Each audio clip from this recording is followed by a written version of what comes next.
नमस्कार दोस्तों, हमारा नाम डॉक्टर विक्रांत सिंह तोमर है। Project self incorporation USA, Bharat, Indore management association, Rajput association of Australia और तपन चौरे फाउंडेशन की तरफ से आप सभी का हार्दिक स्वागत है। दोस्तों, हम भगवत गीता सीरीज का 11वां अध्याय पढ़ रहे हैं और आज 26वां सेशन है। 11वें अध्याय को पिछली बार हमने जहां तक छोड़ा था उससे आगे बात करना शुरू करेंगे। आज हम महाकाल पे बात करेंगे। हमने 22 श्लोक पिछली बार पढ़े थे और आज उससे आगे बात करना शुरू करेंगे। आज हम 23वें श्लोक से बात करना शुरू करेंगे, जिसमें अर्जुन भयभीत होता है। जब श्री कृष्ण अपना विश्व रूप, विराट रूप दिखाते हैं तो अर्जुन भयभीत होता है। श्लोक 23, अर्जुन देखता है बहुत से मुख, नेत्र, हाथ, जंघा, पैर, उदर और बहुत सी दाढ़ें जिसमें वो लोगों को कुचल रहे हैं। उसको देख के अर्जुन व्याकुल होने लगता है। अर्जुन जैसा बताता है, नभः स्पर्शम दीप्तमान, अनेक वर्णों के फैलाए हुए मुख, प्रकाशमान विशाल नेत्र, मैं इनको देखकर भयभीत हो रहा हूं, अपना धीरज, अपनी शांति खो रहा हूं। यह बड़ा स्वाभाविक सा है। जब भी इंसान विराट को देखता है उसका ईगो बर्स्ट हो जाता है। हम किसी आम दिनचर्या में भी अगर किसी बहुत प्रसिद्ध व्यक्ति से मिल लें या किसी बहुत बड़े शहर में चले जाएं तो कई बार हमें कई लोगों को छोटा महसूस होने लगता है, गुमनामी सी महसूस होने लगती है। जब आप किसी बहुत बड़े शहर में जाएं और किसी बिल्डिंग में से एक फ्लैट से सारी दुनिया को देखें तो लगेगा कि हम कितने छोटे हैं। अर्जुन तो स्वयं विराट ब्रह्मांड को देख रहा है, तो उसका ये इंफीरियर फील करना, नथिंगनेस फील करना, ईगो बर्स्ट होना बड़ा स्वाभाविक है। एक पोप की सुनते हैं मृत्यु हो गई। मृत्यु होने के बाद वो तुरंत हेवन पहुंचे। हेवन में उन्होंने दरवाजा देखा, वो इतना ऊंचा हेवन का दरवाजा। अच्छा, पोप को ये महसूस हुआ था कि जब वो मृत्यु के उपरांत हेवन पहुंचेंगे तो जीसस स्वयं उन्हें लेने आएंगे, क्योंकि इतना अच्छे सत्कर्म पोप ने किए थे, क्रिश्चियनिटी के मुखिया थे वो।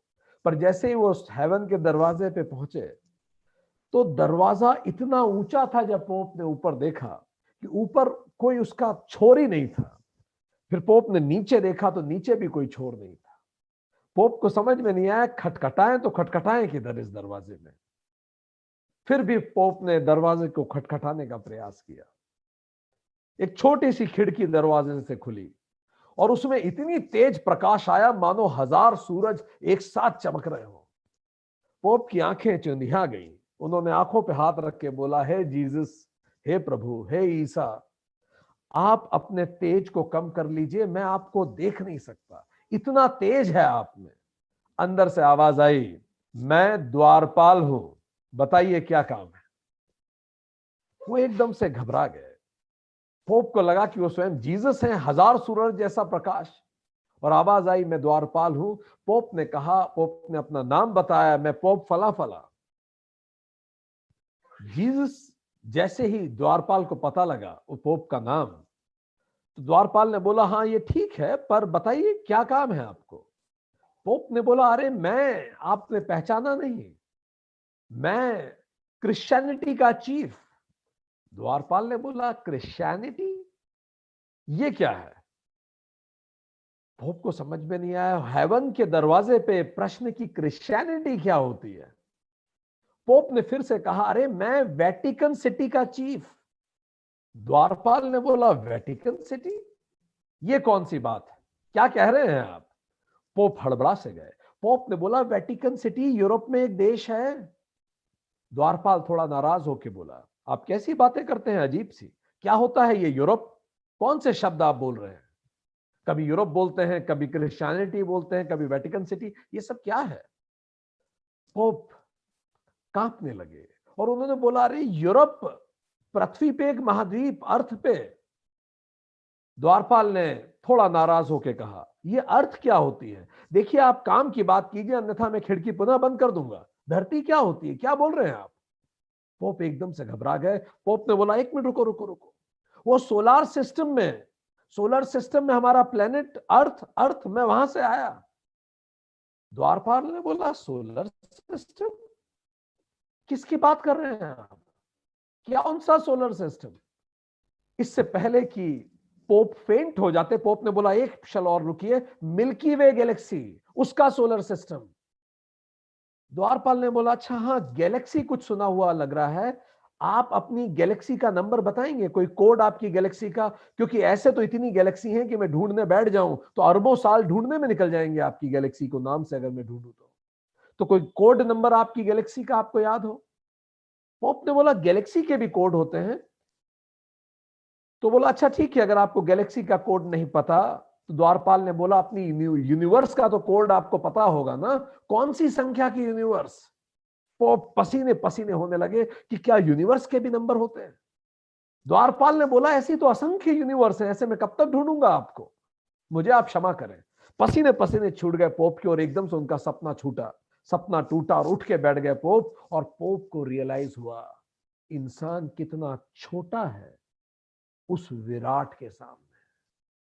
पर फिर भी हम घरों में अहंकार से जीते हैं, फिर भी हम अपनी नौकरियों में अहंकार से जीते हैं, फिर भी हम छोटी छोटी सी चीजों में इतने बड़े बड़े अहंकार लेके आते हैं। ये वही ला पाता है जो विराट को नहीं जानता, देख नहीं पाता।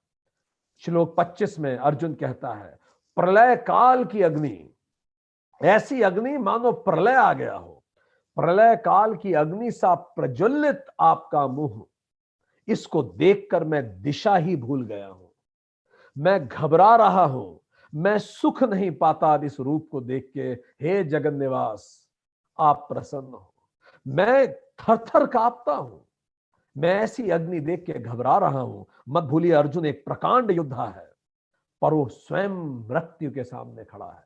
प्रलय काल की अग्नि, मृत्यु, death, we never think about it, हम कभी सोचते कहां है उसके बारे में। और अक्सर कई सभ्यताओं में तो उसके बारे में ज्यादा बात करना भी अवॉइड किया जाता है, हम लोग भी ज्यादा उसके बारे में बात नहीं करते, पर हम ये बात भूल जाते हैं, प्रत्येक क्षण मृत्यु हमारे चारों ओर है। इस क्षण भी जब हम ये सेशन ले रहे हैं, हमें याद आता है, हम यूएस में एक प्रोग्राम में ट्रेनिंग ले रहे थे, तो एक व्यक्ति ने हमें कहा कि भारत की संस्कृति में स्त्रियों की इतनी सम्मान किया जाता है, तो क्यों फिर काली माता को नेकेड पेंट किया जाता है और शिव जी को उनके पैरों के नीचे लेटा दिया जाता है?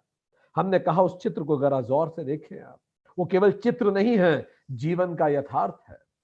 काली के एक हाथ में नरमुंड है, दूसरी हाथ में खून का कटोरा, बाल खुले हुए, जवान बाहर निकलती हुई, और कटोरे में से खून के, जो नरमुंड है उसमें से भी खून टपकता हुआ। कितना विभत्स वो दृश्य है। और काली स्वयं नग्न है। काली नग्न इसीलिए है क्योंकि काली याद दिलाना चाहती हैं कि जीवन का नग्न सत्य मृत्यु ही है। यही नग्न सत्य है, नेकेड ट्रूथ ऑफ लाइफ। और इस सब के बाद भी इंसान आपस में लड़ता है, इतना अहंकार रखता है, पता नहीं किन चीजों के लिए घबराता या परेशान होता है। इस सब के बाद भी दुनिया इस तरह से एक दूसरे से अहंकार से जुड़ी होती है, लड़ती है, भिड़ती है। लोग संग्रह करते हैं, सुख दुख बांटते हैं, ये सब परेशान होते रहते हैं। यही तो सबसे विभत्स बात है कि जिसको कल मर जाना है उसमें अभी भी अहंकार है, इसीलिए वो चित्र विभत्स है। और जैसे काली के नीचे महाकाल लेटे हुए हैं, काल समय का प्रतीक है, वो काली ये बताना चाहती हैं कि जिस प्रकार काली के पैरों के नीचे काल दबा है, हर समय हर क्षण हम इसी प्रकार मृत्यु के नीचे दबे हुए हैं। घड़ियाल करता है मनादी, रिंदों ने घड़ी वक्त की एक और गिरा दी, जिसको हम जन्मदिन कहते हैं। जरूर आपने शास्त्रों में ऐसी कहानी सुनी होगी कि एक राजा को एक महान संत ने बताया कि आपकी मृत्यु फला फला तारीख को हो जाएगी। अब राजा एकदम से घबरा गया क्योंकि 7 दिन बाद की तो वो तारीख थी। राजा ने सारी आर्मी अपने महल के चारों तरफ इकट्ठी कर ली, पर फिर भी राजा को मन में विश्वास नहीं हुआ। उससे लगा, क्यों ना मैं ऐसा करूं, इस आर्मी को चारों तरफ इकट्ठे कर लूं और चुपचाप पीछे के दरवाजे से इस महल से भी निकल जाऊं, ताकि किसी को पता भी ना पड़े कि मैं महल में नहीं हूं, और मृत्यु आके चकित हो जाए।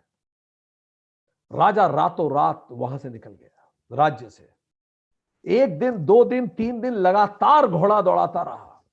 7 दिन घोड़े पे दौड़ते दौड़ते बहुत योजन दूर वहां से निकल गया महल से, और सारी आर्मी महल के आसपास। वहां अकेले एक जंगल में चला गया। जंगल में राजा सुस्ता ही रहा था कि एक अत्यधिक मोहनी स्त्री उनके सामने आई। उसकी आंखें लाल थी, और स्त्री ने मुस्कुरा के राजा को कहा, तुम आ गए, मैं ही मृत्यु हूं। मैं सोच ही ये रही थी कि तुम्हारी मृत्यु तो यहां लिखी है, इस जंगल के बीचों बीच, जो इतने योजन दूर है तुम्हारे महल से। तुम यहां कैसे आओगे मृत्यु के लिए? देखो, तुम खुद ही दौड़ते आ गए। और ऐसा ही होता है, हम दौड़ते हुए चले जाते हैं। जब भी जहां भी हमारा समय लिखा आता है, हम दौड़े चले जा रहे हैं। अगले श्लोक में वो बोलते ही हैं, श्लोक 26 और 27, धृतराष्ट्र के पुत्र भीष्म, द्रोण, कर्ण और हमारे पक्ष के भी सभी राजा आपकी दाढ़ों और भयानक मुख में दौड़े चले जा रहे हैं। अर्जुन कहता है, मैं ये देख रहा हूं कि आपके मुंह के अंदर दाढ़ों में पिसने के लिए गुरु द्रोण दौड़े चले जा रहे हैं, भीष्म, कर्ण दौड़े चले जा रहे हैं। वो महाशूरवीर जिनसे बेहतर धरती पे कोई नहीं हुआ, वो आपकी दाढ़ों में पिसने के लिए दौड़े चले जा रहे हैं। और न केवल वो, हमारे पक्ष के भी योद्धा, और एक एक करके चूरा होते हुए आपके दांत में दिखाई दे रहे हैं।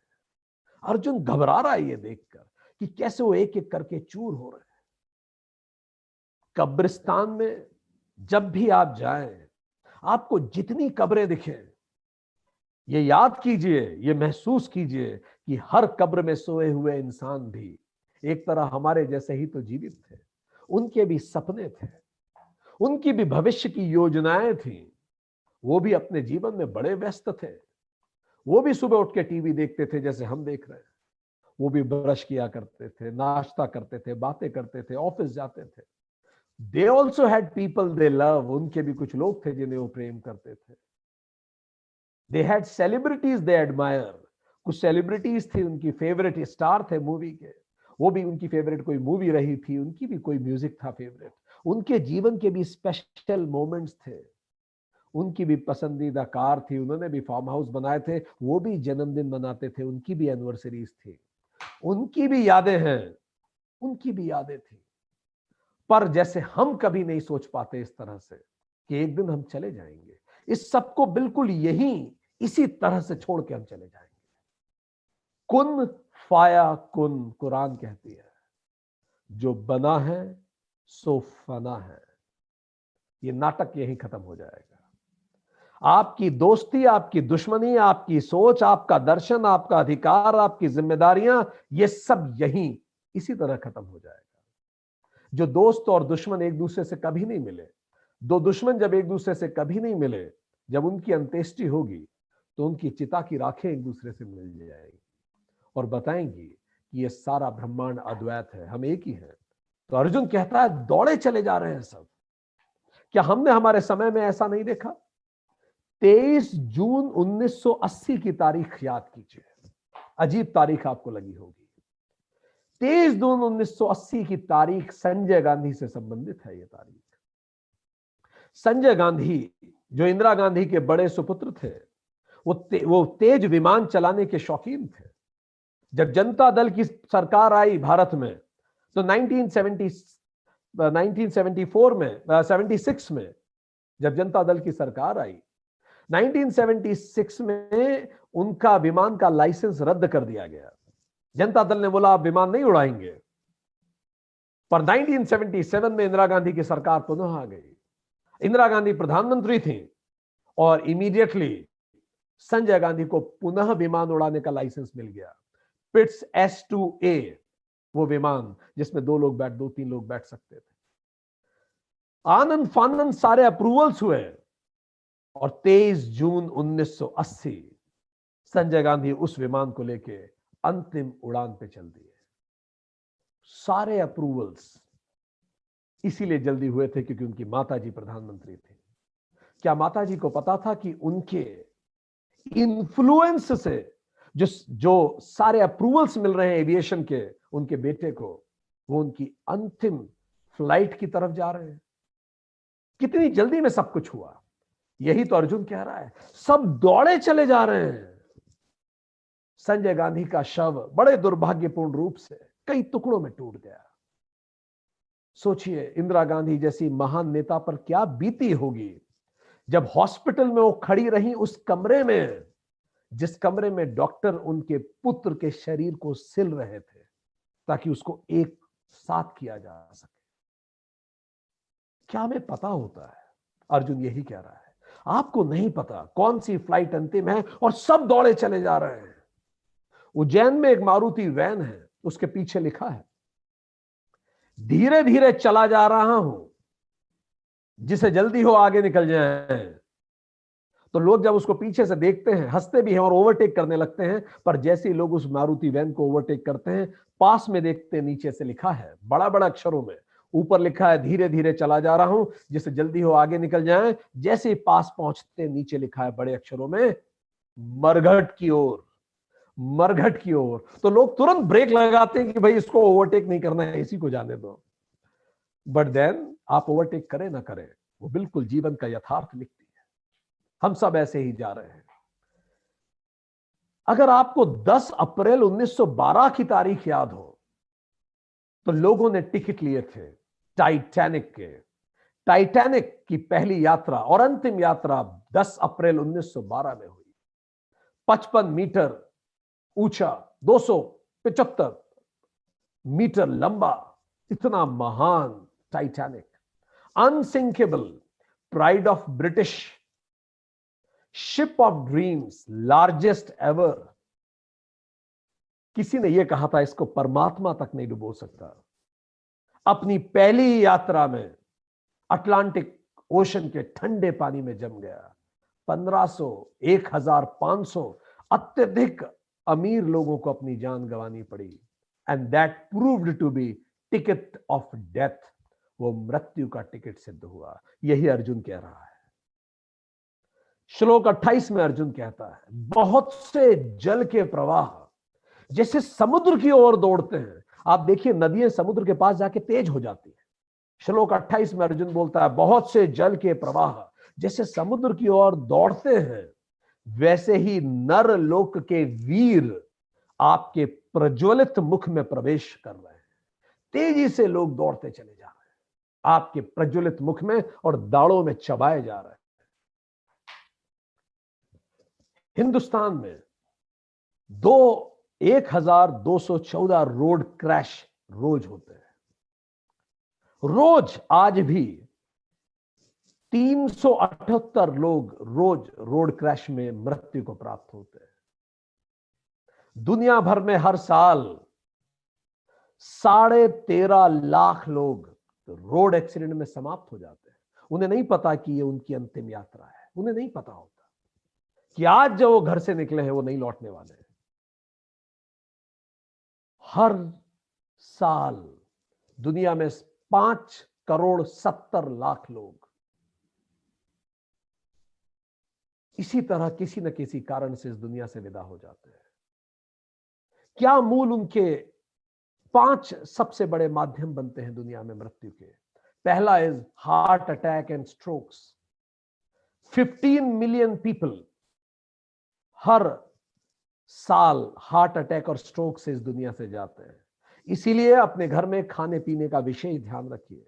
कम से कम तेल का उपयोग कीजिए, हेल्दी डाइट लीजिए। दूसरा, chronic obstructive diseases, pulmonary diseases. 3 million लोग हर साल इससे मृत्यु को प्राप्त होते हैं। तीसरा सबसे बड़ा कारण है लोअर रेस्पिरेटरी इंफेक्शंस। 3 मिलियन लोग इससे मृत्यु को प्राप्त होते हैं। अभी भी रोड एक्सीडेंट का नाम नहीं आया, वो सबसे बड़ा कारण नहीं है। चौथा सबसे बड़ा कारण है दुनिया में अल्जाइमर।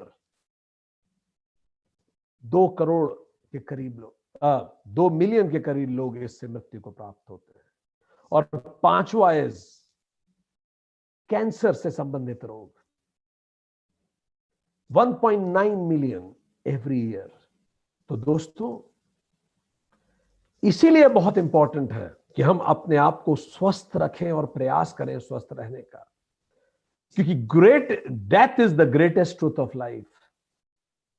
हर स्केलेटन जो हम म्यूजियम में देखते हैं, उसके भी अपने सपने, मूल्य, आदर्श थे। 150 साल पहले वो इस धरती पे थे, आज नहीं है, और आज से 100-125 साल बाद हम में से भी कोई नहीं रहने वाला। अर्जुन आगे कहता है श्लोक 29 में, जैसे मोहवश, मोह के कारण पतंगा दौड़ते हुए स्वयं नष्ट होने वाली अग्नि में प्रवेश कर देता है, जैसे पतंगा दौड़ता है और अग्नि में जाके घुसता है खुद ही, वैसे ही ये सब लोग अपने नाश के लिए दौड़ते हुए आप में प्रवेश कर रहे हैं। अर्जुन घबरा रहा है ये सब देखकर। सारे सगे संबंधी जिसकी उसको चिंता थी, सब दौड़ते हुए चले जा रहे हैं, जैसे पतंगा आग में दौड़ता है। वर्ल्ड वॉर 1 और वर्ल्ड वॉर 2 क्या थी? हम ही तो दौड़े थे, हमने ही तो वर्ल्ड वॉर की थी। वही यूरोपियन पावर्स जिन्होंने उस समय दुनिया पर कंट्रोल किया, कॉलोनाइजेशन किया, और दुनिया में उनसे ज्यादा ताकतवर कोई नहीं बचा, वो अपनी ही शक्ति में दब गए और तबाह हो गए। वर्ल्ड वॉर 2, ग्लोबल वार्मिंग, हम अपने हाथों से दौड़े चले जा रहे हैं उस तरफ, महामारियां फैल रही हैं, chemical weapon, nuclear weapons. Quran कहती है सूरा 29.57, every self will taste death, then you will be returned to us। हर व्यक्ति एक दिन मृत्यु चखेगा और तुम हमारे पास लौट आओगे। अर्जुन श्लोक 30 में कहता है, संपूर्ण लोगों को प्रज्वलित, ऐसे आपके मुंह से जो अग्नि निकल रही है, संपूर्ण लोगों को प्रज्वलित मुखों के द्वारा ग्रास करते हुए आप सब ओर से बार बार चाट रहे हैं, जैसे कोई व्यक्ति अपने आहार को खाता है। संपूर्ण लोगों को प्रज्वलित मुखों के द्वारा ग्रास करते हुए आप सब ओर से बार बार चाट रहे हैं। हे विष्णु, आपका उग्र प्रकाश समस्त जगत को तपा रहा है। एक पत्थर, अगर ये पूरी धरती ब्रह्मांड की तुलना में एक तिनका भी नहीं है, एक रेत का कण भी नहीं है, तो सोचिए वो एक मीटरॉइड जो आके धरती पे टकरा गया कई करोड़ों साल पहले, और धरती पूरे सल्फर के बादलों में ढक गई और डायनासोर समाप्त हो गए। एक छोटा सा कंकड़ ही तो था ब्रह्मांड का, वो आया और हमें समाप्त करके चला गया, इस धरती को हमेशा के लिए बदल के चला गया। ऐसे कितने कंकड़ घूम रहे हैं इस पूरे ब्रह्मांड में, क्या पता अगला कौन सा, कब, किस पर गिरेगा। आर्मेगेडॉन एक मूवी इसी विषय पे बनी है, देखिएगा, हॉलीवुड की। अगला कौन, क्या पता। ये तो ऊपर से आएगा, पैरों के नीचे हम हैं क्या, धरती है क्या? टेक्टोनिक प्लेट्स पर लावा पे तैरता हुआ हमारा अस्तित्व है।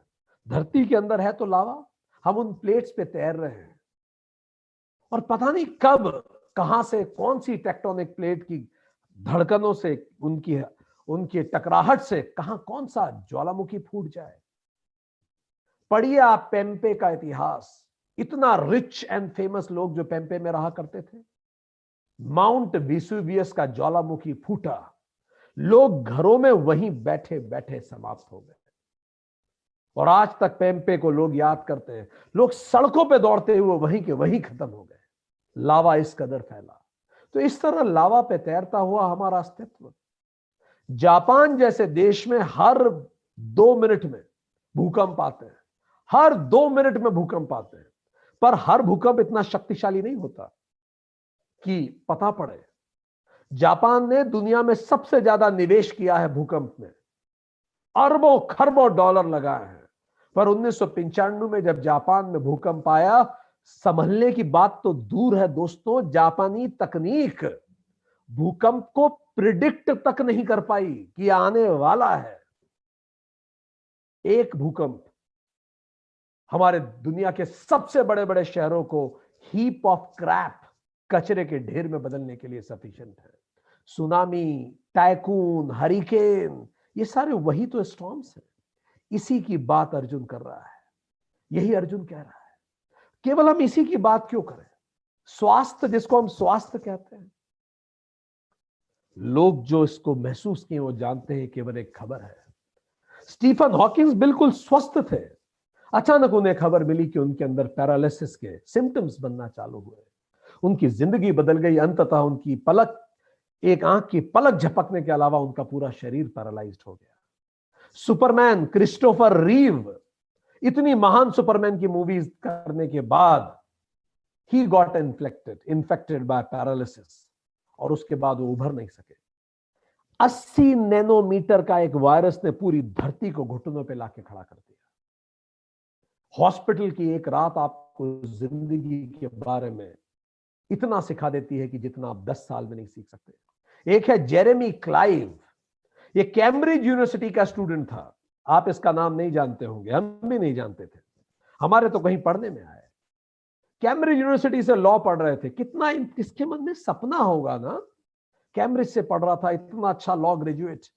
अचानक एक दिन उसका सर दुखा, हॉस्पिटल गया, पता लगा उसके ब्रेन की नस फट गई है। डॉक्टर्स ने बोला अब आपको शॉर्ट टर्म मेमोरी लॉस हो गया है।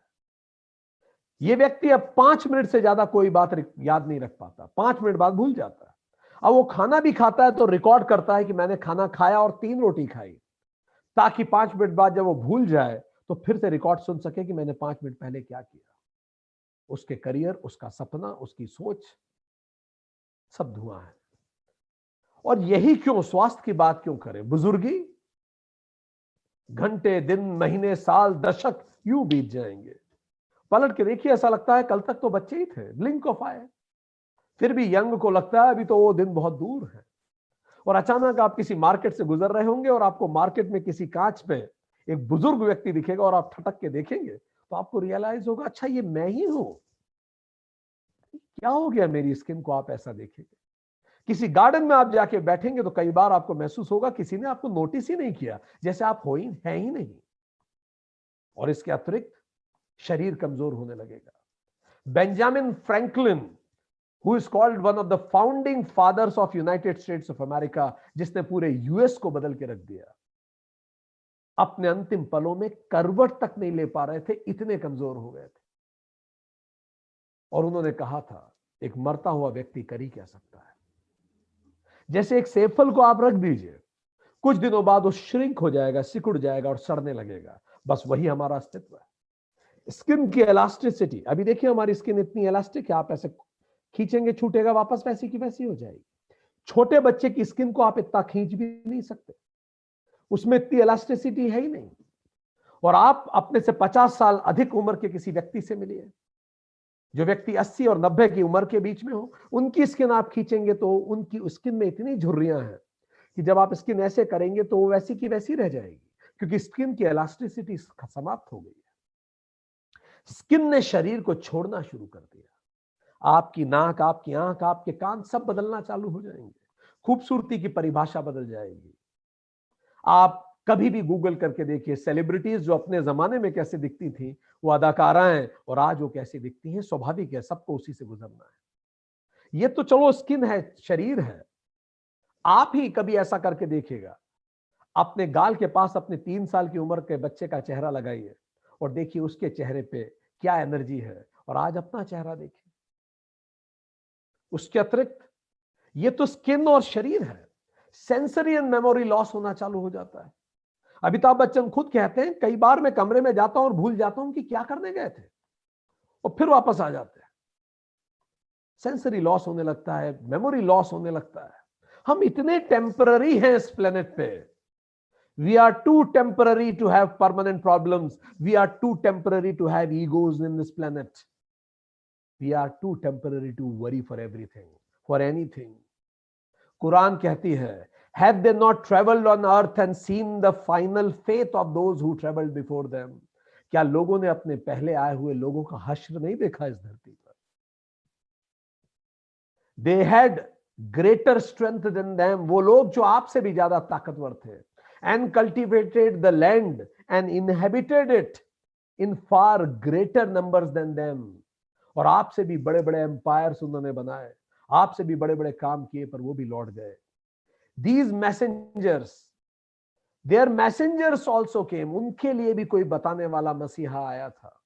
उनको भी परमात्मा ने सिग्नल्स भेजे थे कि अब जाने का वक्त शुरू हो गया। ये स्किन कमजोर होना सिग्नल ही तो है, शरीर में हार्ट बीट, बीपी, 50 बीमारियां होना है सिग्नल ही तो है कि काउंटडाउन शुरू हो रहा है।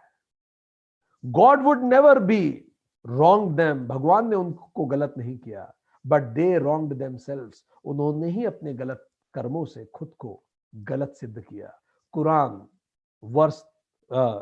में सूरा 30.9 श्लोक 31 में अर्जुन बोलता है, बस मैं अब और नहीं सुन सकता। शायद आप में से भी कई लोग ये सोच रहे होंगे, अर्जुन भी यही सोच रहा था। ये तो समझिए हम बोल रहे हैं, अर्जुन तो देख रहा था प्रत्यक्ष। अर्जुन कहता है बस, श्लोक 31 में और नहीं सुन सकता। उग्र रूप वाले आप कौन हैं? आप प्रसन्न हो, मैं नहीं पहचानता आपको। ऐसा विभत्स चित्रण आप कर रहे हैं, ऐसा कि मैं थर थर कांपे जा रहा हूं। बस अब और मत बोलिए, आप कौन हैं? क्योंकि इस कृष्ण को मैं नहीं जानता। मैंने गोकुल के कृष्ण देखे, वृंदावन के कृष्ण देखे, इनको मैं नहीं जानता। श्लोक 32 में कृष्ण बताते हैं मैं कौन हूं। श्लोक 32 गीता का मोस्ट कोटेड वर्सेस में से एक है, और यही वो वर्स है जिसको एटम बॉम्ब के जनक प्रोफेसर ओपनहाइमर ने जब पहला एटम बॉम्ब का एक्सपेरिमेंट करके विस्फोट किया था, और तो सबको देखा के गीता का श्लोक 32वां बोला था उन्होंने। कम लोग जानते होंगे ओपनहाइमर ने संस्कृत प्रोफेशनली पढ़ी थी, वो भारतीय दर्शन से गहरे प्रभावित थे। ओपनहाइमर एक महान वैज्ञानिक थे, और उन्होंने गीता का श्लोक 32वां चैप्टर 11 का कोट किया था दुनिया के पहले एटम बॉम्ब पे। यही वही एटम बॉम्ब है जो 6 और 9 अगस्त को हिरोशिमा नागासाकी पे गिरा था। तो भगवान उत्तर देते हैं, श्लोक 32, कालोस्मि, मैं महाकाल हूं। कालोस्मि लोकस्य कृत प्रबद्ध, मैं महाकाल हूं और तीनों लोकों का नाश करने के लिए इस समय प्रवृत्त हुआ हूं कुरुक्षेत्र में। जब अर्जुन पूछता है आप कौन हैं, तो कृष्ण कहते हैं मैं स्वयं महाकाल हूं और इस समय तीनों लोकों का नाश करने के लिए कुरुभूमि में प्रकट हुआ हूं। ओपनहाइमर कहता है, I am quoting him, now I have become death, destroyer of the worlds. ये उसने एटम बॉम्ब के नीचे लिखा था। 16 जुलाई 1945 में जो एक्सपेरिमेंट किया गया। सो दोस्तों, भगवान बताते हैं कि मैं ही तो महाकाल हूं। तो अर्जुन को भगवान कृष्ण बताते हैं मैं महाकाल हूं। प्रतिपक्षी सेना में स्थित सब योद्धा लोग, वे सब तेरे बिना भी नाश को प्राप्त होंगे। कितनी बड़ी बात भगवान ने कही। अर्जुन कह रहा है मैं नहीं करूंगा, भगवान कह रहे हैं तू करेगा। मेरी इच्छा के बिना तो तू अंगूठा भी नहीं हिला सकता। अर्जुन तू क्या करेगा? प्रतिपक्षी सेना में जितने योद्धा हैं वो तेरे बिना भी नाश को प्राप्त होंगे, क्योंकि उनका नाश मैं लिख चुका हूं। तू निमित्त है, तेरे होने ना होने से कोई फर्क नहीं पड़ता। इस पूरी सृष्टि को कोई फर्क नहीं पड़ता दोस्तों, विक्रांत सिंह तोमर हो या ना हो। कभी शांति से बैठ के खुद से पूछिएगा, मैं हुआ तो क्या हो गया, मैं ना होता तो क्या नहीं होता। सोचिए। और अगर आपको लगता है ये मैंने किया, कोई और करता आप नहीं होते तो, और शायद आपसे बेहतर कर देता। इसीलिए तनाव मत लीजिए और ना अहंकार आने दीजिए। सब स्वतः हो रहा है। इसीलिए भगवान श्लोक 33 में बोलते हैं, तस्मात् त्वं उत्तिष्ठ, इसलिए तुम खड़े हो जाओ, यशः लभत्स्व, और यश प्राप्त करो। भगवान कह रहे हैं जो सामने खड़े हैं वो तो मरने वाले ही हैं, तू तो जा और यश प्राप्त कर। तू कर कुछ भी नहीं रहा, सब मेरे द्वारा हो रहा है। करता है तू कन्हैया, मेरा नाम हो रहा है, मेरा तेरी कृपा से सब काम हो रहा है। जो इस बात को ध्यान रखता है, देनहार कोई और है, देव करत दिन रैन, लोग भरम हम पे करे, ताते नीचे नैन। तू निमित्त हो जा, भगवान कहते हैं। श्लोक 33 में भगवान कहते हैं निमित्त मात्रम भव, तू निमित्त हो जा अर्जुन, तू निमित्त हो जा। क्योंकि ये सब वैसे ही नाश को होने ही वाले हैं। एते पूर्वम एव मया निहता सव्य साचन, निमित्त मात्र एव भव। ये तो सब मेरे द्वारा पूर्व में ही मृत्यु को प्राप्त हो चुके हैं। तू तो बस निमित्त मात्र हो जा, तू बस अपने कर्म कर। तू जो भी कर रहा है तू बस कर, जो होने वाला है वो पहले मैं फिक्स कर चुका। लेसन्स फॉर लाइफ क्या है इसमें? अगर आप कहीं नौकरी कर रहे हैं और आप सबऑर्डिनेट हैं, just give advice without attachment, निर्मम हो जाइए। राय दीजिए अपने बॉस को, माने तो प्रभु इच्छा, ना माने तो प्रभु इच्छा, खत्म। ज्यादा तनाव मत लीजिए। कहीं आप बॉस हैं तो आप, अगर आप सरकारी नौकरी में हैं तो जस्ट कानून का निमित्त हो जाइए, बस निमित्त मात्र हो जाइए। वो पद की ताकत को खुद की ताकत मत समझिए, बस आप निमित्त मात्र हो जाइए। आसपास के सारे लोग, अगर आप बिजनेस भी कर रहे हैं, हर पल आपको यह एहसास दिलाएंगे कि आप बहुत महत्वपूर्ण हैं, आपके बिना कुछ नहीं हो पाएगा। हर बार लोग आपको यह एहसास दिलाएंगे, पर यह मान के चलिए भगवान कह रहे हैं तेरे बिना भी सब कुछ होगा। तुझे लगता है कि तू बहुत इंपॉर्टेंट है, कुछ नहीं छूटेगा तेरे बिना इस धरती का। गोवा के मुख्यमंत्री, इतने महान मुख्यमंत्री, उनकी मृत्यु हुई, रात को खबर आई 12 बजे कि उनकी मृत्यु हो गई है। सुबह गोवा के पास नया मुख्यमंत्री था। कुछ नहीं रुकता, कुछ नहीं रुकेगा आपके बिना। इसीलिए एफर्टफुल, एफर्टलेस हो जाइए। यदि आप पेरेंट हैं तो मुक्तिदाता मत बनिए, रास्ता दिखाइए। ज्यादा तनाव मत लीजिए, आपके बच्चे वहां पहुंचेंगे ही जो उनका लाइफ प्लान वो लेके आए हैं, जहां पहुंचने के लिए वो इस धरती पे आए हैं। It's a self sustained system. हमने पहले भी कहा, जैसे जगन्नाथपुरी की जब रथ यात्रा निकलती है, जो धक्का दे रहे हैं आप उनसे पूछिए क्या आप रथ धक्का रहे हैं, तो कहेंगे नहीं, हमने बस हाथ लगा रखा है। जो खींच रहे हैं रथ को, आप उनसे पूछिए क्या आप खींच रहे हैं, तो कहेंगे नहीं, हमने तो बस हाथ लगा रखा है। रथ तो स्वयं चल रहा है। यही जीवन है। तेरे बिना भी दुनिया चलेगी, तेरे बिना भी बच्चे बड़े होंगे, तेरे बिना भी लोगों की सांसें चलेंगी, तेरे बिना भी कल का सूरज उगेगा, तेरे बिना भी कंपनी चलेगी, तेरे बिना भी ये कायनात चलेगी। तेरे होने या ना होने से कायनात पर कोई फर्क नहीं पड़ता। फिर तुम कोई भी हो, कोई फर्क नहीं पड़ता। आप नहीं होंगे, कोई और हो जाएगा। जैसे इकोनॉमी अपने आप मार्केट फोर्सेस मैनेज कर लेते हैं, इसी तरह कॉस्मिक फोर्सेस जीवन को अपने आप मैनेज कर लेते हैं। इसलिए ज्यादा तनाव लेने की जरूरत ही नहीं है हमें, बस निमित्त मात्र हो जा। भगवान कह रहे हैं तू खुश होके कर्म कर, निश्चिंत हो जा। तू कर्म कर, बाकी मुझ पे छोड़ दे। वैसे भी छूटा तो मुझ पे ही है। You play your role and time will decide it all. You play your role and time will decide that all. भगवान बताते हैं कोई एंजाइटी की जरूरत नहीं है। श्लोक 34 में भगवान कहते हैं मया हतान, मेरे द्वारा मारे जा चुके हैं। मया हतान, द्रोण, भीष्म, जयद्रथ, कर्ण, ये सब मेरे द्वारा पहले ही मारे जा चुके हैं। आगे बड़ी सुंदर लाइन है, तू तो मारे हुए को मार। Can you imagine? भगवान कह रहे हैं तू ये मत समझ कि तू मार रहा है, तू तो मारे हुए को मार। तू भय मत कर, ये युद्ध तू जीत ही जाएगा। तू तो जीतने के लिए ही आया है। जेतासी युद्धस्व, ये युद्ध तू जीतेगा ही, इसलिए तू युद्ध कर। आप कोई एग्जाम दे रहे हैं तो भय मत कीजिए, आप बस अपना बेस्ट दीजिए। वो जो होने वाला है पहले ही डिक्लेयर है, आप अपनी लाइफ प्लान में लेके आए हैं, अपना बेस्ट दीजिए निश्चिंत होकर। बस आपको रात को सोते समय यह महसूस होना चाहिए, आज मैंने अपना 100% दिया, आज जो मैं कर सकता था मैंने किया, बस तू ये कर।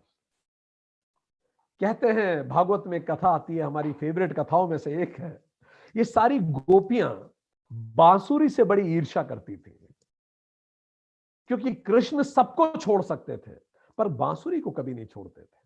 तो सारी गोपियों ने बांसुरी से जाके कहा कि आप ये बताइए क्या है आप में ऐसा कि कृष्ण इस कदर मोहित हैं आप पर। बांसुरी कहती है, मुझ में तो कुछ भी ऐसा नहीं, बस मैंने तो अपने अंदर 6 छेद हो जाने दिए और उन छेदों से षट रिपु एक एक करके निकल जाने दिए, काम, क्रोध, लोभ, मोह, मद और मत्सर्य। ये 6 कमियां मैंने 6 होल से निकल जाने दी, अपने अंदर साफ कर लिया। अपने अंदर से मैं पूरी खोखली हो गई, अंदर कुछ है ही मैंने कुछ नहीं, और मैंने अपने आप को परमात्मा के हाथ में अर्पित कर दिया। मेरी स्वयं की कोई ध्वनि ही मैंने नहीं छोड़ी, वो जैसे बजाना चाहे, वो सुर बजाना चाहे, वो बेसुरा बजाना चाहे, वो सब उनकी इच्छा। जब इंसान अपना 100% देकर अपने आप को इन 6 रिपुओं से ऊपर करके उसकी निमित्त बन जाता है, अपने आप जीवन बहुत स्मूथ हो जाता है। इसका मतलब ये नहीं आप कुछ मत कीजिए, इसका मतलब आप अपना बेस्ट कीजिए, फिर छोड़ दीजिए। अगर वो होना है तो स्वतः हो जाएगा। तू तो मरे हुए को मार, भगवान कहते हैं। इसका मतलब अगर ओलंपिक का वर्ल्ड फाइनल हो रहा है, वर्ल्ड कप फाइनल चल रहा है, तू तो जीते हुए मैच को जीत, या तू तो हारे हुए मैच को हार। तू तो खेल, बाकी सब मुझ पे छोड़ दे, तू बस खेल, तू अपना बेस्ट दे, रिश्ता हो, नौकरी हो। जीसस कहते हैं, तेरी इच्छा में ही मेरी शांति है। ल्यूक 23.46 जीसस कहते हैं, तेरी इच्छा में ही मेरी शांति है। पिता, हे पिता, मैं अपनी आत्मा तेरे हाथों में सौंपता हूं, जैसा तू कर ले, let me be your messenger only. पर कई बार हम गुमान में आ जाते हैं। जैसे बड़े अधिकारी का जो मैसेंजर होता है, उनका ड्राइवर भी खुद को अधिकारी समझता है, उनका प्यून भी खुद को अधिकारी समझने लगता है। पर वो समझते हैं, अगर गहराई में उतर के देखें तो वो प्यून का स्वयं का कोई ताकत नहीं है, वो तो चूंकि सत्ता के करीब है इसलिए उसको ताकत का महसूस होता है। हमारा खुद का कोई वजूद ही नहीं है। भगवान कहते हैं, तू बस कर। श्लोक 35, अर्जुन भय से कांपने लगा, नमस्कार करके गदगद होके बोला। श्लोक 36, हे अंतर्यामी, हे ऋषिकेश, आपके नाम, गुण और प्रभाव से ही सारा जगत हर्षित होता है, राक्षस भयभीत होते हैं, सब कुछ वास्तव में आप ही करते हैं, हमें नहीं पता पड़ता। श्लोक 37, आप ब्रह्मा के भी आदि करता है, आप सत्य और असत्य सबके परे अक्षर ब्रह्म है। श्लोक 38, आप सनातन हैं, आदि देव हैं, जगत के परम आश्रय हैं, परम धाम है, अनंत रूप है। यह जगत आपसे ही तो व्याप्त है प्रभु। श्लोक 39, आप वायु, यमराज, अग्नि, वरुण, चंद्र, प्रजापति और ब्रह्मा के भी पितामह हैं, आपको शत शत नमन प्रभु। अर्जुन के रोंगटे खड़े हो जाते हैं। श्लोक 40 में बोलता है अर्जुन, हे अनंत सामर्थ्य वाले, हे अनंत पराक्रमी, आपको चहुओर से मैं नमन करता हूं। यह सारा जगत आपसे ही व्याप्त है। जब भी कोई व्यक्ति इस तरह से अपने जीवन का कार्य करता है, कि वो अपने प्रयास करता है, और अगर कुछ अच्छा हो जाता है तो प्रभु इच्छा, प्रभु कृपा, और कुछ अच्छा नहीं होता तो प्रभु इच्छा। ऐसा कर्मयोगी जगत में दुख नहीं पाता। श्लोक 41 और 42 में अर्जुन कहता है, हे भगवान, किंतु आपकी महिमा को न जानते हुए अज्ञान में मैंने आपको अपना सखा मानकर कभी मैंने आपको कृष्ण कहा, कभी यादव कह दिया, कभी सखा कहा, और पता नहीं क्या क्या कह दिया मैंने आपको। कभी मजाक में, कभी मनोविनोद में, कभी विहार के समय, कभी शैया पर, कभी आसन में, कभी भोजन में, कभी अकेले में, कभी सखाओं के सामने। शायद मैंने कभी आपको अपमानित भी कर दिया होगा प्रभु। हे अप्रमेय, हे अचिंत्य, मैं आज आपसे क्षमा मांगता हूं, क्योंकि मैं आपको पहचान नहीं पाया, मैं नहीं जान पाया। जिसने भी जीवन को गहराई से महसूस किया है वो इस बात को समझता है कि there is a bigger scheme that is happening, जिस पर श्रीमती इंदिरा गांधी ने लिट्टों को खड़ा किया था श्रीलंका में, और लिट्टो को भारत की फौज ने ट्रेनिंग दी थी। उस समय इंदिरा गांधी को कतई अंदाजा नहीं रहा होगा कि यही लिट्टे बाद में उनके पुत्र की मृत्यु का कारण बनेंगे। जिन इंदिरा गांधी ने भिंडरावाले को पहले सपोर्ट किया था, उनको कतई उस समय अंदाजा नहीं रहा होगा कि यही भिंडरावाले ऑपरेशन ब्लू स्टार का कारण बनेंगे और अंततः इंदिरा गांधी की स्वयं की मृत्यु का कारण बनेंगे। क्या हमें पता होता है? क्या अमेरिका को यह पता था कि जिस तालिबान को खड़ा कर रहा है रशिया के विरुद्ध, वही तालिबान WTC को गिरा देगा? क्या जर्मनी को यह पता था कि जो जू घबरा घबरा के जर्मनी छोड़ के भाग रहे हैं और अमेरिका जाके बस रहे हैं, उन्हीं जू में से एक जू का बच्चा ओपेनहाइमर वो एटम बॉम्ब बनाएगा, जिस एटम बॉम्ब से जापान तबाह होगा और जर्मनी वर्ल्ड विश्व युद्ध हार जाएगा? क्या पता था जर्मनी को? एक बड़ा अजीब सर्कल है। ओपेनहाइमर का परिवार जर्मनी में ही तो रहता था, काश क्यों ना भागा होता। तो ओपेनहाइमर जर्मनी के लिए एटम बॉम्ब बना रहे होते। ये एक बहुत बड़ी स्कीम है। हमें लगता है कि हम कुछ बहुत बड़ा योगदान दे रहे हैं, हां, इसीलिए तुरंत हर समय विनम्र रहिए। आप प्रधानमंत्री हो जाएं या प्यून हो जाएं, इस कायनात में आपका योगदान बराबर है और वो योगदान कुछ नहीं है। ये सब ड्रामा यही समाप्त हो जाएगा। तो अर्जुन कहता है, प्रभु मैं नहीं समझ पाया इस बड़ी स्कीम को, और मैंने पता नहीं क्या क्या कह दिया आपको। हम परमात्मा को क्या क्या कैसे कह देते हैं। चलिए एक प्रश्न हम आप सभी से पूछते हैं, क्या आप किसी भी एक भी ऐसे व्यक्ति को जानते हैं जो योग्यता में आपके बराबर है? या आप चलिए अपने कॉलेज और स्कूल के दिनों को याद कीजिए। आप आपके स्कूल में किसी भी एक भी ऐसे स्टूडेंट को जानते हैं आपके साथ में जो पढ़ा हो, जो योग्यता में आपके बराबर था या आपसे अधिक था, पर आज जीवन में आपके जितना अच्छा नहीं कर पा रहा? सोचिए जरा। कोई भी एक भी स्टूडेंट वो योग्यता में आपके बराबर था या आपसे अधिक था, पर आज आपके जितना अच्छा नहीं कर पा रहा? जानते हैं आप? सोचिए। जानते होंगे तो जरा सोचिए, यदि वो व्यक्ति योग्यता में आपके बराबर था तो आज आपके जितना अच्छा क्यों नहीं कर पा रहा? मेहनत तो उसने भी की होगी, फिर तो उसके भी माता पिता ने उसको आशीर्वाद दिए होंगे। इसका मतलब मेरी मेहनत और माता पिता के आशीर्वाद के अतिरिक्त भी कोई शक्ति होती है जो मुझे मदद करती है, इसलिए आज मैं वहां हूं जहां मैं हूं। पर जब हम उन पदों पे पहुंचते हैं, उन स्थितियों में पहुंचते हैं, और फिर इन षट रिपुओं के कारण, लालच, ईर्ष्या, क्रोध, बैर, मत्सर्य, मद, इसके कारण दूसरों के साथ गलत करते हैं, तो क्या उस बनाने वाले को हम गाली नहीं देते, अपशब्द नहीं बोलते? यही तो अर्जुन कह रहा है। यही अर्जुन कह रहा है, मैंने आपको अपशब्द कह दिए, अपमानित कर दिया, यही गालियां तो शिशुपाल ने दी थी। लोग कहते थे श्री कृष्ण को, शिशुपाल सरे दरबार आपको अपमानित करता है, इतने भद्दे शब्द बोलता है, आप उसका संहार क्यों नहीं करते? कृष्ण कहते हैं, ये मेरी बुआ का बेटा है, एक बार खाना खिलाते समय बुआ ने वचन लिया था कि मैं उसकी 99 गलतियां माफ करूंगा, मैं वचनबद्ध हूं, खून का रिश्ता है।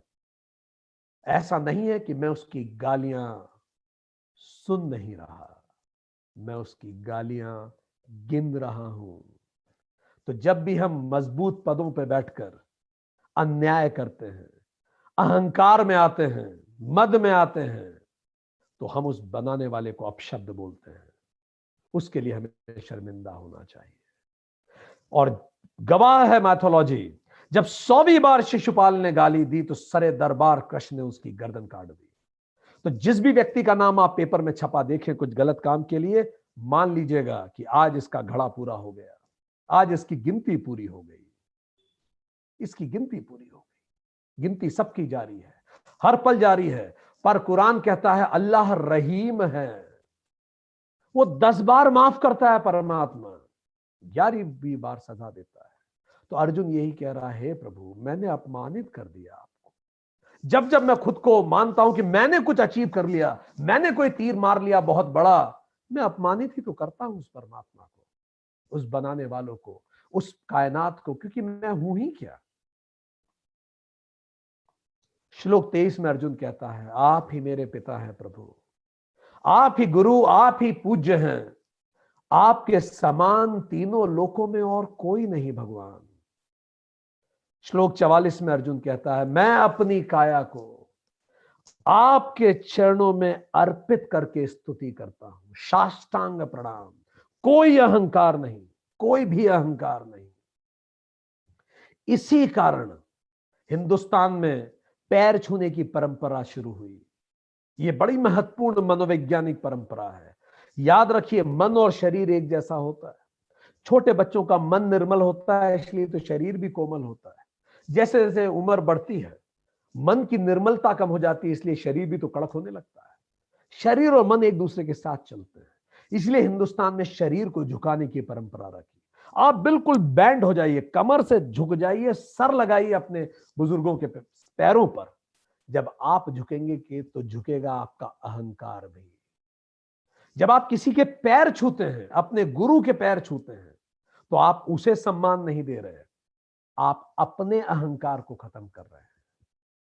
इसीलिए हिंदुस्तान में साष्टांग प्रणाम की परंपरा शुरू हुई। बिल्कुल लेट जाइए, पैर छुइए, इससे आप अपने अंदर के अहंकार को खत्म करते हैं। जब आप झुकते हैं तो आप देखेंगे कुछ रोकता है आपको झुकने में, इसी को तो खत्म करना होता है। इसीलिए परंपरा शुरू हुई। इसीलिए आज से अपने माता पिता के पैर आज ही छुइए जाके, और उनको बोलिए कि मैं परमात्मा की तरह आपकी स्तुति करता हूं, मैं अपनी काया को आपके चरणों में अर्पित करता हूं। अर्जुन ने कहा, प्रणाम करता हूं, प्रार्थना करता हूं कि हे देव, जैसे पिता पुत्र की, सखा सखा की और प्रेमी प्रिया की गलतियों को, अपराध को क्षमा कर देता है, वैसे ही हे कृष्ण आप मुझे क्षमा करें प्रभु। श्लोक 45, आपके इस विराट रूप को देखकर मैं हर्षित तो हूं, पर भय से अति व्याकुल भी हूं। मुझे मेरी निग्लिजिबल होने का एहसास भी है, मैं भयभीत हो गया हूं इस सबको देखकर। अतः कृपया आप मुझे अपना चतुर्भुज रूप दिखाइए, मंगलकारी, जिसमें शंख है, एक गदा है, आशीर्वाद आप दे रहे हैं, एक हाथ में वेद है, ऐसा रूप दिखाइए प्रभु, मंगलकारी रूप दिखाइए, चतुर्भुजा। हे जगन्नाथ आप प्रसन्न हो जाइए, इस रूप को हटा लीजिए। श्लोक 46 में अर्जुन कहता है, मैं वैसे ही आपको मुकुट, गदा, चक्र धारण किए हुए देखना चाहता हूं। हे विश्व मूर्ति, हे सहस्त्र बाहो, आप उसी चतुर्भुज रूप में प्रकट हो जाइए, चतुर्भुज रूप में प्रकट हो जाइए। अर्जुन बार बार भगवान से प्रार्थना करता है। श्लोक 47 और 48 में भगवान कहते हैं, हे अर्जुन, यह रूप किसी ने नहीं देखा मेरा, और इस रूप को देखा भी नहीं जा सकता। ये जो विराट रूप है, ये ना तो वेद अध्ययन से, देखिए कितनी क्रांतिकारी बात भगवान कह रहे हैं, ये रूप ना तो वेद अध्ययन से देखा जा सकता है, न दान देने से, न कर्म से, न उग्र उपासना से ही देखा जा सकता है। केवल पढ़ने से, विज्ञान के आविष्कारों से तुम इस रूप को न देख सकोगे। तुम कितना ही पढ़ लो, न वेद अध्ययन से, न दान से, न कर्म से, न उग्र तप से इसको देखा जाता है।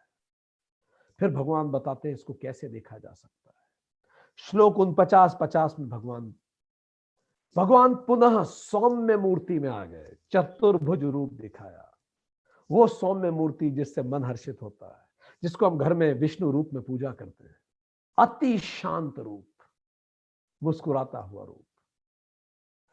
श्लोक 51 में भगवान कहते हैं, अति शांत रूप को देखकर, जैसे अति शांत रूप हुआ, अर्जुन स्थिर हो गया।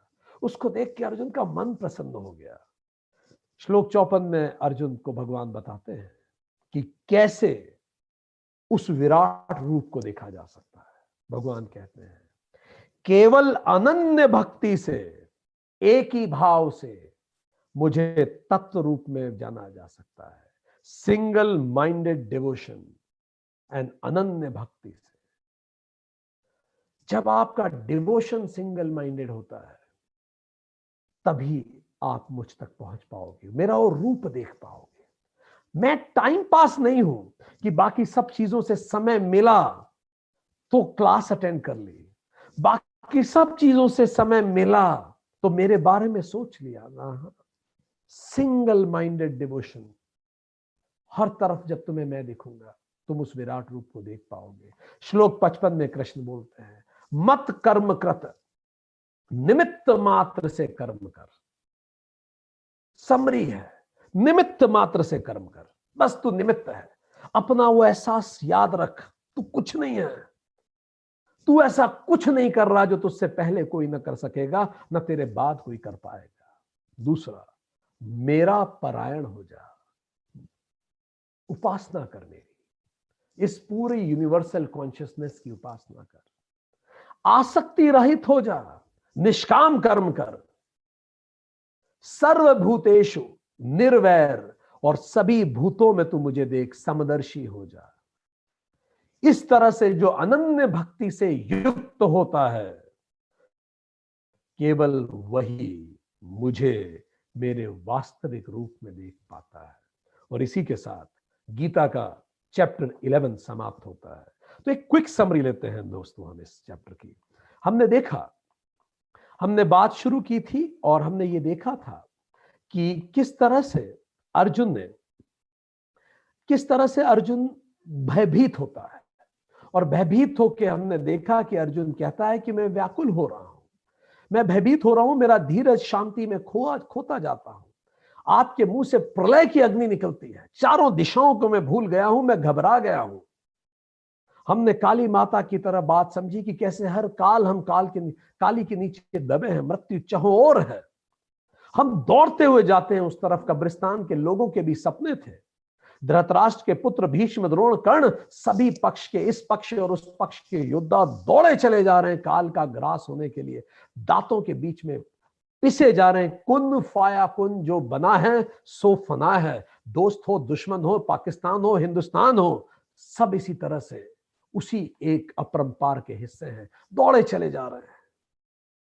और कई बार हम खुद डेथ का टिकट लेते हैं, डेथ की उड़ान भरते हैं। हमें क्या पता, जिस तरह से जल दौड़ के समुद्र में जाता है, ऐसे ही नरलोक के बड़े से बड़े वीर जाते हैं, आपकी तरफ जाए जा रहे हैं। रोड एक्सीडेंट होते हैं, हार्ट अटैक्स होते हैं, क्रॉनिक डिसीजेस होती है, अल्जाइमर होता है, रेस्पिरेटरी इंफेक्शंस होते हैं, इस तरह की कई डिसीजेस हैं। Death is the greatest truth of life, सबसे बड़ा ट्रूथ है वो। जिस तरह से पतंगा अग्नि में प्रवेश करता है, इसी तरह से हम ही तो अपने डिस्ट्रक्शन का आयोजन करते हैं। एटम बॉम्ब क्या है, वर्ल्ड वॉर्स क्या है, ग्लोबल वार्मिंग क्या है, महामारियां क्या है, हमारे ही तो आयोजन है। जैसा कुरान बोलती है, एवरीबडी शैल टेस्ट डेथ। और संपूर्ण लोगों को आप जो प्रज्वलित कर रहे हैं अपनी अग्नि से, आप चारों तरफ से उसे चाट रहे हैं, जैसे खाने से पहले चाटा जाता है। एक छोटा सा कंकड़ इस धरती को तबाह करने के लिए सफिशिएंट है, जिसको हम मीटियोर कहते हैं। कौन सा ज्वालामुखी फूटेगा, कौन सा सुनामी आएगा, कौन सा हरिकेन आएगा, कौन सा स्टॉर्म आएगा और हम सब खत्म हो जाएंगे, हमें क्या पता। इस तरह का विराट रूप। स्वास्थ्य भी तो एक खबर है, कौन सी खबर कब कैसी आ जाए हमें क्या पता। बुजुर्गी भी एक निश्चित सत्य है, ये चेहरे का लावण्य कितने दिन बचने वाला है। ये सब भी जैसे एक एप्पल सिकुड़ जाता है, श्रिंक हो जाता है, ऐसे एक दिन हम सब श्रिंक हो जाएंगे। कुरान भी यही कहती है, हमसे पहले लोग आए, क्या हमने उनके हश्र नहीं देखे। तो उससे पहले जो शख्स तख्त नशी था, उसे भी अपने खुदा होने का उतना ही यकीन था। पर अर्जुन कहता अब मैं और नहीं देख सकता, आप कौन है मुझे बताइए, ये रूप तो मैंने कभी नहीं देखा। तो भगवान कहते हैं कालोस्मि लोकक्ष कृत प्रवत्तः, मैं स्वयं महाकाल हूं, जो ओपनहाइमर ने भी लिखा। और मैं इस कुरुभूमि रणक्षेत्र में काल बन के इन सभी लोगों का नाश करने के लिए प्रकट हुआ हूं।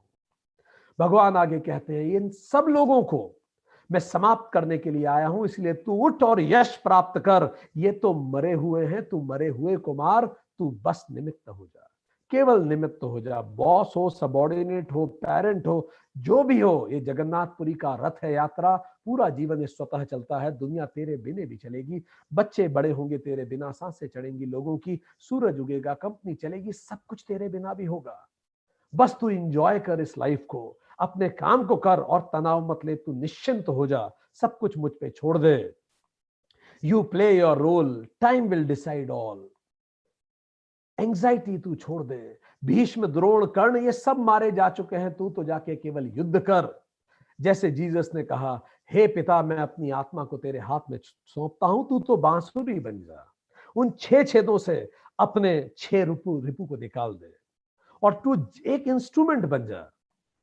एक इंस्ट्रूमेंट बन जा, तू अपने आप अपने जीवन में खुश रहेगा। अर्जुन कांपने लगा, उसने बोला मैं समझ गया, आप ही सब कुछ हैं, आप यमराज ब्रह्मदेव के भी आदि पिता हैं, आप सब कुछ हैं।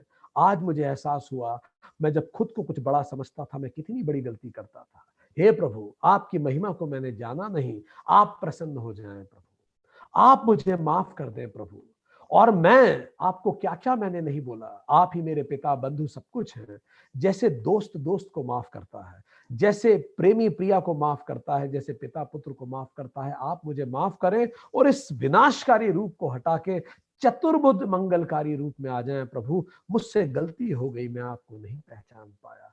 जीसस ने भी कहा है, मुझे धिक्कार है, मैं बर्बाद हो गया, क्योंकि मेरे होठ अस्वच्छ हैं, मेरी आंखों ने उस राजा को देखा है जो देवदूतों का भी राजा है।